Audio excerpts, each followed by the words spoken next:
बात होती है लंबी जोड़ी इधर उधर की सुनाने के बजाय मैं असल मुद्दे पे आऊँगा। यूँ ही ग्रिड स्टेशन का काम बंद हुआ तो मैंने कोशिश की कि इसके अटैक जानने की कोशिश की जाए कि ग्रिड स्टेशन का काम क्यों बंद है। तो इसमें बेशुमार मामले हो सकते हैं, उसको हम सियासी भी कह सकते हैं, किसी का माशी भी कह सकते हैं, किसी की अनाज भी कह सकते हैं, या मसलन ज़ाती किसी की हो सकती है कि मैं कोई बड़ा मन ज़ाहिर करूँ इस मसले को हल करके, वैसे भी हो सकती है। लेकिन उसके कुछ अवामल है कि काम रुकने की वजह क्या बनी, उसमें वजह सिर्फ और सिर्फ है सरकारी हमारे महकमे जो महकमा माल है, महकमा शहरात है और जो महकमा बतियात है उनकी नाअहली। जब महकमा बतियात को ज़मीन अलाट की जा रही थी तो उन्हें चाहिए था कि वो देखते कि ये ज़मीन हमारे लिए लॉन्ग टर्म मुफाद होगा इसमें या नहीं होगा, ये उनकी नाअहली है। और महकमा जो शहरात है उनकी मैं समझूंगा कि थोड़ी सी कम गलती है कि महकमा माल से महकमा शहरात की गलती कम इस वजह से है कि उनसे महकमा माल ने पूछना था कि आप एनओसी जिस कहते हैं एनओसी लेनी थी, वो अभी तक आज की डेट तक महकमा शहरात की तरफ से एनओसी इस मामला की जारी नहीं की गई।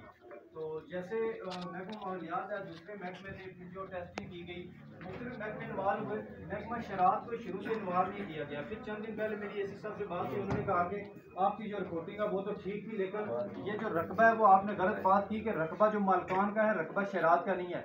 मुझे भी पता है रकबा शहरात का नहीं होता, लेकिन शहरात महकमा शहरात की हदूद होती है। तो महकमा शहरात की हदूद का ख्याल तो महकमा माल ने रखना था।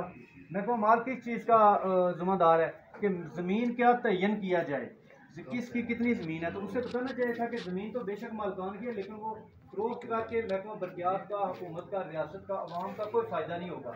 अभी जो रोड जो ज़मीन महकमा शहरात की हदूद से मालकान ने फरोख्त की है, महकमा बरकियात को उसका 1 रुपए का फ़ायदा नहीं है, वहाँ पे कोई चीज़ तामीर नहीं हो सकती। ये सबसे बड़ा फैक्ट है। और शायद लाखों रुपये और पता नहीं कितने कितने उसके पेमेंट कर दी गई है। अभी काम रुका भी इसी वजह से है कि शरात हदूद में तामीर नहीं हो सकती। तामीर हो सकती है, दीवार बन जाएगी, दुकान भी प्लाजा भी बन जाएगा, लेकिन ग्रिड स्टेशन की तामीर वहाँ पे नहीं हो सकती। ग्रिड स्टेशन एक बड़ा मनसूबा होता है, बड़ी बड़ी उसमें वो आलात लगे होते हैं, सिस्टम होता है। तो इस हवाले से यह है कि काफ़ी इंतजामिया से भी बातचीत हुई है, जो ज़िम्मेदारान है कंपनी की उनसे भी बातचीत हुई है, बरकियात वालों से भी बातचीत हुई है। मामला अदालत में है, तो ये ऐसे हमारे बैठने से पर्या पंचायत से किसी भी तरीके से हल नहीं होगा। इसको सोशली हल करना पड़ेगा कि सबसे पहले तो जो मालकान है ज़मीन के, पहले थे नदीम साहब, अभी जो दूसरे हैं शहर साहब हैं, उनसे तमाम लोग गुजारिश करेंगे वो हर सूरत इस जो अपना उनका अदालती प्रोसेस है